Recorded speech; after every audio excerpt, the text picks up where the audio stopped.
Good morning, class. I'm going to be talking to you about Rene Descartes today. So we've finished our last section, which took us up to the Middle Ages, and now we're talking about a French philosopher who was born in 1596 and then died in 1650, Rene Descartes. And the world has changed a lot with this new philosopher that we're talking about now, because in our last section we were talking about somebody in the Middle Ages. We're talking about an era of knights and kings and queens and dungeons and crusades against the Muslims in the Holy Land, and the age of Aristotle that's been rediscovered uh, with philosophy that's in the Middle Ages, the strength of the Catholic Church, the papacy, all of those things. And now we've moved about another 250 years past the age of Thomas Aquinas in the Middle Ages, and now we're in a much more modern world. Um, by the time we meet Rene Descartes, the New World has been discovered by Europe. Remember, Thomas Aquinas died in 1275. Well, a couple of hundred years later, in 1492, Columbus sails where he thinks he's going to India, and he ends up finding a new continent. So then, soon thereafter, other Spanish and Portuguese explorations start to find Mexico and South America, and now the New World into the 1500s is being created. Magellan in 1533 sails around the world, and the world is round. Now you have gunpowder. It's the beginning of science, the printing press, new big cities.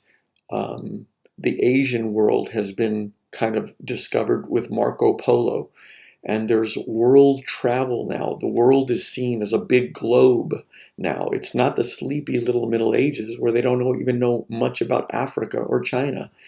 That's the Middle Ages from Aquinas. The world was kind of European at that point, and most of the other parts of the world were really unknown by the medieval world. But now in the late 1500s and into the 1600s, there's sailing. Ships can go around the world now, and there's maps of the world. And as I said, gunpowder, and it's the age where kings and queens are starting to break away from Roman Catholicism, from the influence of the Pope. You've already had a major break in the Roman Catholic Church, which was the Protestant Reformation under Martin Luther. And so now you have entire countries in Europe that have broken away from the influence of the Catholic Church, most notably in Holland and in Germany, and a lot of the northern Scandinavian countries have all started to break away from the Catholic Church. They're called Protestants now. And so the world has really, really changed from a world of the Middle Ages, where the European world is very much dominated by the Catholic Church. And now you have an age of science and of new nations, kings and queens that are wanting to be independent from the influence of the Roman Catholic Church. Henry VIII basically said to the Roman Catholic Church, hey, I'm going to start my own church, the Church of England, the Anglican Church. And so one country after another is starting to break away from the influence of the Catholic Church. And so even philosophy is starting to get more modern with Rene Descartes. So one of the things that we'll notice about Rene Descartes is in the book that he wrote, which is called The Meditations, a small little book, probably no more than 50 or 60 pages long. He called it The Meditations.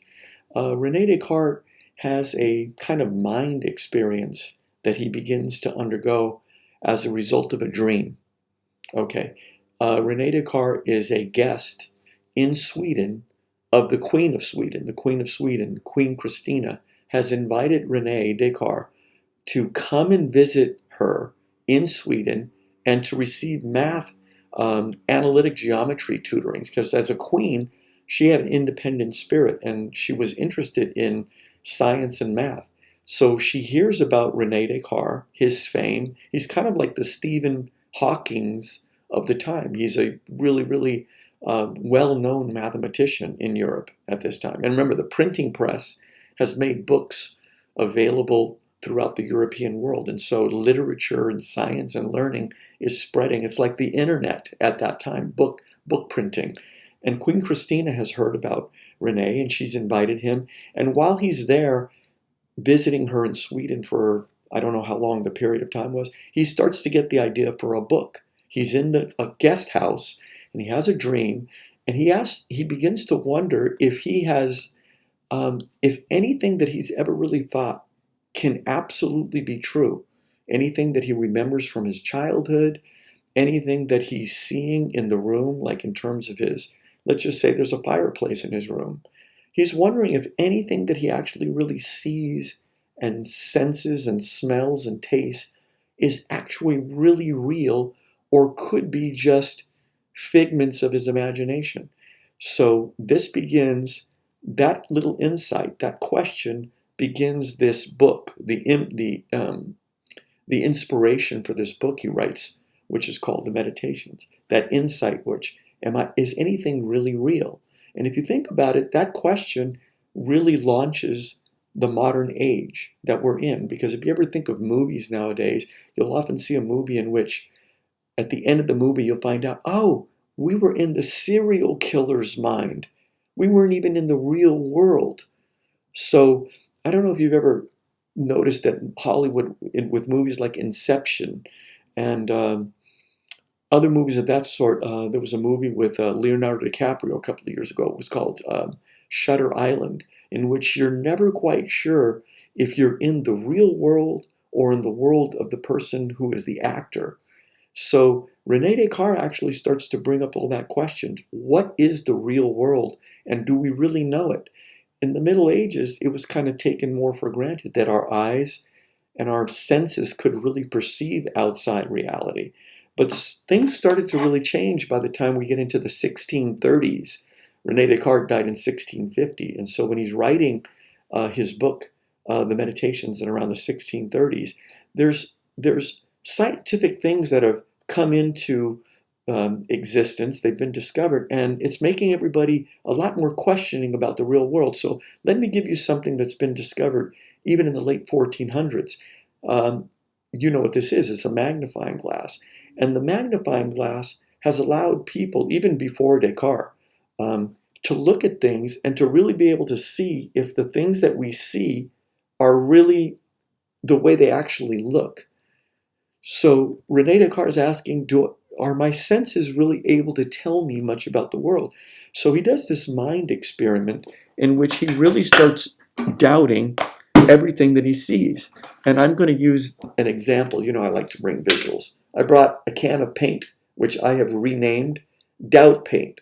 So let's imagine that we are in Rene Descartes' room on the morning when he starts writing his book, The Meditations. And Rene Descartes, I want you to kind of think about it. He's going, man, is the bird that I'm hearing in the window, is that real? Is the fireplace with the log that's snapping and crackling with the fire, is that really real? Or could it be my mind that's playing tricks on me? So if you kind of think about it, Rene Descartes is dipping his paintbrush into doubt, and he's kind of painting everything that he sees and hears as possibly not real or doubtful. So can you see the things that are in my room here? So let's just say that I'm Rene Descartes that morning when he starts to write the Meditations, and he's going, you know, that back window that you can see there? Let me imagine that that window really isn't there. It's only a figment of my imagination. And that painting, yellow painting that you see behind, that's not really there. So I'm going to dip into my doubt paint, and I'm going to doubt it. And that little Madonna and child that you see over there in the corner, that's doubtful. And the walls and everything you see, even my face and the images that I see of my glasses, maybe that's not really real. So imagine Rene Descartes is kind of doubting. If you kind of think about it, eventually this whole screen would be black. The entire screen would be black, and you'd be left with, well, what can I really believe then? Everything has been doubted away. Maybe there's really nothing.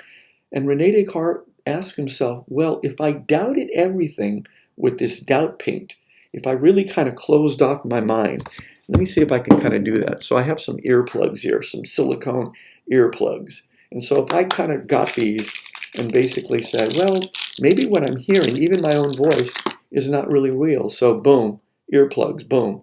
I plug those in. And maybe, let me see if I got any other little images that I can use here. And maybe I'll take these glasses off and maybe I can't really see with my eyes. So boom, I go black and I can't see anything with my eyes and my ears are plugged and everything and I can't smell or touch. I'm doubting everything. What would be left? And Rene Descartes comes to one proposition that he believes would still be true, even if I doubted everything, even if everything was doubted, my memory, whether my car is out in the parking lot, whether, I don't know if you can see the image here, I'm going to kind of share the image. You can't really see outside my balcony window, but there is Spring Valley down below. I live kind of on a hilltop, and you can't really see it really well, but down below there is Spring Valley. And maybe all of this that I'm seeing in this room and outside, maybe all of it is false because my senses don't really tell me much about the outside world. And Rene Descartes believes, well, even if everything was doubtful, there'd be one thing that would still be true, that I could not doubt, even if everything was doubtful. And that is, I think, therefore I am. And I'm wondering if any of you have ever heard that statement before. He's the famous philosopher who came up with that statement. I think, therefore I am. In Latin, he was writing in Latin, and he wrote it in Latin. It was cogito ergo sum. Cogito meaning cognition. Cognition, ergo, consequently, sum. I am. Cogito ergo sum. I think, therefore I am. And he thinks that would be undeniably true even if I doubted everything else. Because even if everything that I'm thinking, even if my face is not real, my body is not real, everything is doubtful, I would still have to have a mind that was capable of thinking. Because you understand, even to doubt, even if I'm doubting everything, I still need a mind to be able to do that. So he thinks, even if everything I think is not true, I must have a mind in order to doubt and to think. So Descartes thinks the most important fundamental philosophical principle is that first, I exist as a mind, not as a body, because my body, I have to look at my body. And maybe that's not true about how I really, really am. But I must have a mind that exists. Cogito ergo sum. And so from this massive doubt in which he's kind of doubted everything that's in existence, everything, even his memory. Let's say that he thinks about his mother in France. He's going, well, that's based on a memory and that's based on sense perception. Sense, you have to have eyesight and smell and sight to remember your mom. But maybe all of that's been doubtful too. So he's going, I don't know about if I know anything, but I know that I exist and I have a mind.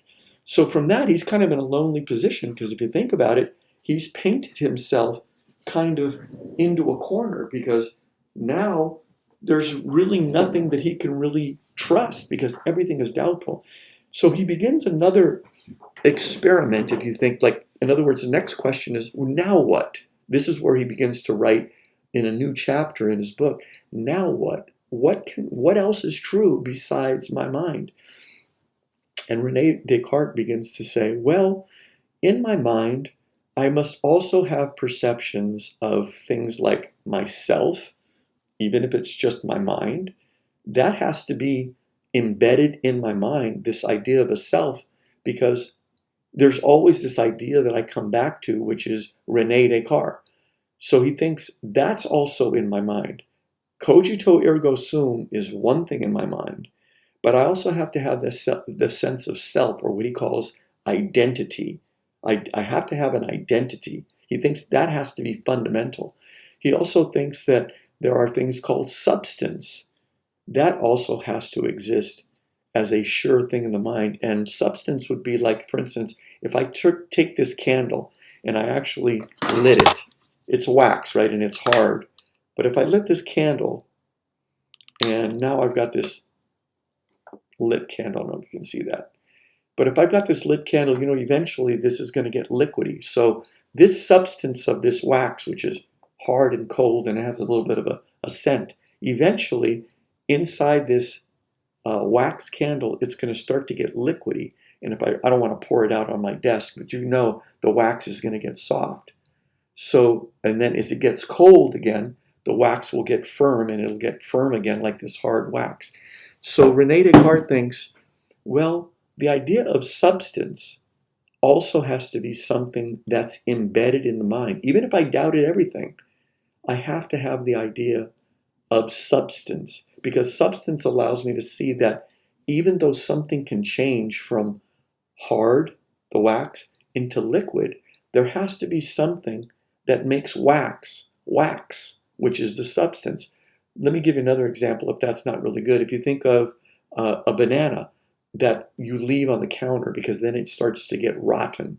Well, you know that even as the banana is yellow and in a really ripe form, later on when it turns brown and almost gets a little gooey and liquidy, it changes. It's changing. But what's the thing underneath the yellow look that it has, and then the brown look that it has? The substance. The substance is something that my mind can see is still a banana. There's still something called substance. And Rene Descartes thinks that that's also something that's embedded in the mind. So I have a couple of things, even if I doubt everything. Remember, Rene Descartes is asking himself, if I doubt everything, what other things can still be true? And he thinks, well, I think, therefore I am would be true. The idea of self, because I have to have this idea, there has to be something in me that says, I'm still myself on a day-to-day level. When I wake up and here, or I think 3 weeks ago, there was still somebody called Orozco, in my case, or Rene Descartes. So there's something called self that's still in the mind, even if I doubted everything. So self, or he calls it identity. Then substance, he also talks about God. This is a weird kind of concept because he asks himself, well, if I'm doubting all of the contents of my mind, and there's not much there because, remember, he's erased the idea that he's in a room, that might not be true anymore. The idea that there's a reality outside this room, like Spring Valley down below, maybe that's not even true. But there's some things that are still true. So then he asks, what about the concept of God? Would the idea of God be true? And he thinks, well, the idea of a perfect being, he kind of remembers, if you think about it, St. Anselm's argument, because Rene Descartes begins to reason, well, even if I'm in this room and I'm doubting everything, would the idea of God be still true? And he thinks, well, the idea of God, I don't need to see God for God to still be intellectually true, because God is a supreme being. Can you hear Anselm in the background? God is a supreme being, and a supreme being cannot have any imperfection. A supreme being must exist, because if he didn't exist, that would be an imperfection. So he thinks, you know what? The idea of God must also be true in my mind. Remember, Rene Descartes has kind of doubted everything. First of all, remember the first part of Rene Descartes' methodology, which is called radical doubt or methodological doubt. The first part of his writing was to imagine he was in a room and to doubt everything. That's why I brought in the doubt paint. But then he has to ask himself, well, what else would be true if I doubted? And as I said, the idea of his mind must be true. And he thinks, well, if the idea of my mind is true, what else can be true? And that's when he starts to think about the idea of identity, and he thinks about the idea of substance, and then he thinks about the idea of God. And he thinks, well, the idea of God must intellectually be true. I don't need to see God or smell God or touch God, but in my brain, which I already decided that I have a mind, the idea of God must be real, because a supreme being must have all things, including existence. A supreme being can't lack something. A supreme being must have existence. So now Rene Descartes thinks, well, cool. I've got some things in my mind that I can believe. And so now he thinks, I can, I know that I exist and God must exist. So then he asks himself, well, is there any, if the idea of God is true, then God, who is all good, and God by definition is perfect being, would a divine being put me, a creature here on earth, to be deceived by my senses? Would that be in the plan of God, in the design of God, an all-knowing, all perfect existing being? Would all perfect being to put a creature here and then just to deceive that creature with senses that don't really see anything, with eyes that don't see anything and ears that don't hear anything? Would that be logical to believe that an all perfect God would put a creature here to be confused about being and things? And he says that can't be true. So now Rene Descartes thinks, well, maybe there is a beautiful little Madonna image in the back. When I do this, it's in reverse, so I'm pointing to the wrong direction each time. But there must be a Madonna image back there. There must be a painting image back there. There must be a little lamp back there and a window and a body. These things must be here because a divine perfect being would not put me here to be deceived. That would be against God's goodness. So I'm wondering if you can see how Rene Descartes has first emptied everything by doubting everything. And I've said that process is called methodological doubt. And now Rene Descartes is saying, now I think I can believe everything. I don't know if you guys remember, but if you think about this, we have a glass of water here. And let me see if I have another image. Rene Descartes, remember, he's kind of saying, well, all things can be doubted. And if you kind of think about this, can you see how the straw in water looks like it's bent? It's actually, do you see how Rene Descartes, going back into the beginning of the 1500s, when people started to say, hey, maybe our senses don't really see things. Magnifying glasses seem to show, and remember, they didn't have very powerful magnifying glasses, but imagine how strong they are now and how much a magnifying glass shows the world that we really don't see with our senses. So I'm just kind of coming back to the idea of why Rene Descartes was so doubtful about things. Magnifying glasses were showing that our eyes are not really good at seeing what's really there. And look at how easily our senses can be deceived, because this straw looks like it's completely bent in water. It's not really bent, but put it in water and it looks like it's almost in two parts. There's this little slanted angle, and then there's this other angle. So my eyes easily can be deceived. And that's why when he starts to write his book, he's saying, well, my senses can be perceived. Let me get rid of any possible error that I can have by first eliminating everything that I could doubt, that could be subject to doubt, and then let me see what's left.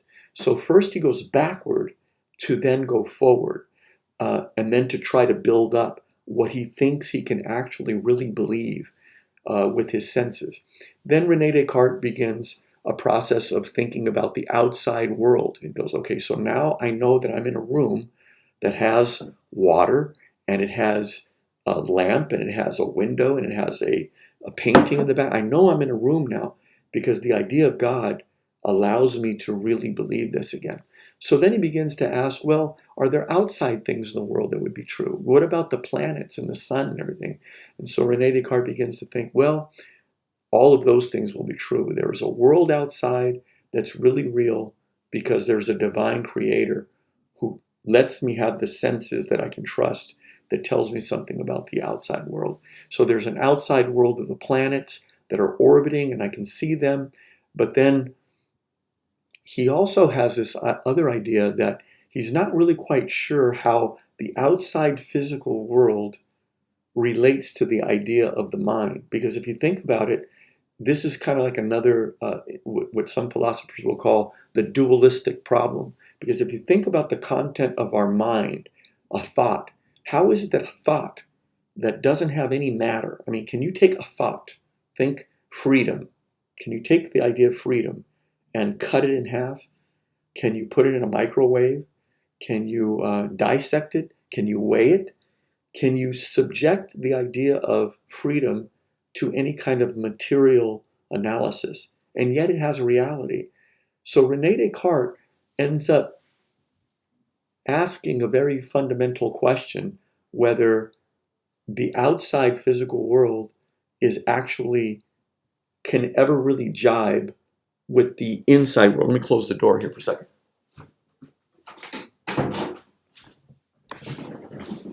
I'm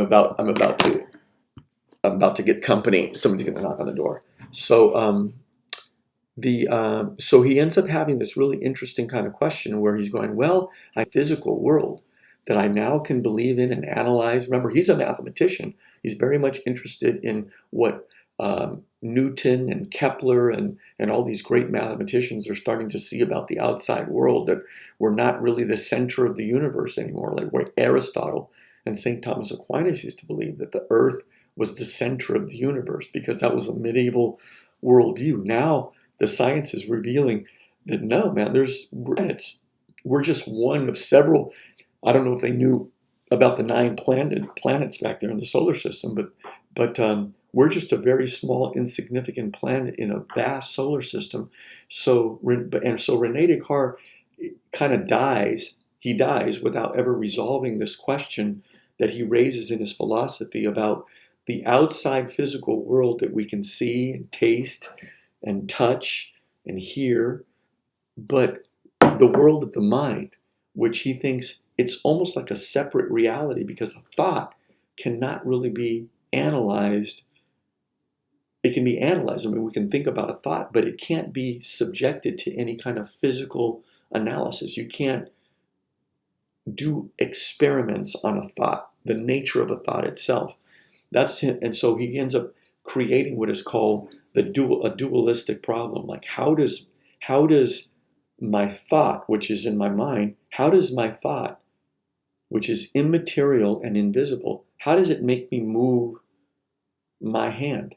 Because my hand is physical. It has muscles, it has bones, and yet I'm moving my fingers. How does an immaterial thought move a material body? So he thinks, well, it's doing it in some way. He thinks that somewhere in the middle part of my brain, they would dissect brains back then, and they found this little gland called the pineal gland.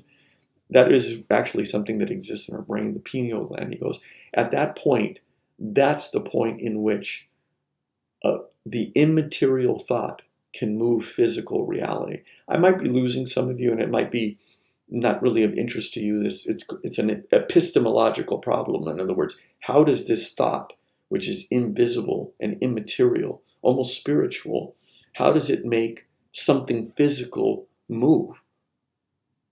So he says, well, he's not quite sure how, but it must happen in the pineal gland. Pineal gland, that must be the organ that controls a thought.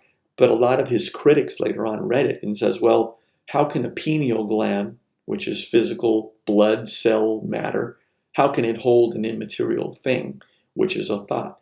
And so he dies, and he's never able to resolve this dualistic problem. Later on, the philosophers will call this problem of mind and matter called the ghost in the machine. The ghost meaning the spiritual element of our life, which is thought, what some people would call an immaterial spiritual element, thought. How does that move physical matter, which is my body, the ghost inside the machine of my body? A lot of philosophers they'll call it the mind-body problem. Those of you who go on in philosophy, if you do, will hear about that problem later on, because it's something that came up a lot after the age of Descartes. So he's an interesting philosopher. I always like him, especially for the process that he goes through of doubting everything and then trying to build everything back up. He believes that mathematics, there was another thing that I kind of forgot to mention. He also thinks that mathematics would be something that would be undoubted, because if you think about it, if I add 2 plus 3 and come up with the sum of 5, that can't be doubted. So he also thinks mathematics would be something, even if you doubted everything, that would also be something that would be true, and the mind could not reject that. The mind cannot doubt that. So anyway, hopefully you're reading the chapter and you're seeing this discussion about Rene Descartes' doubt about all the senses, and all the extreme process that he goes through, methodological doubt, to erase everything, and then his attempt to build back up his system of philosophy. He's a very interesting philosopher, and he kind of marks the beginning of modern philosophy. In the past, the world was kind of dominated more by Christian philosophy, Aristotelian, Platonic philosophy that was talking about God and the existence of God. And now, even though Rene Descartes is, the world is also much more scientific, because now they're asking really, really interesting questions about the operation of the brain, and that's going to take us more into the modern world. So that's all I've got about Rene Descartes, and hope you enjoyed this lecture. See you later.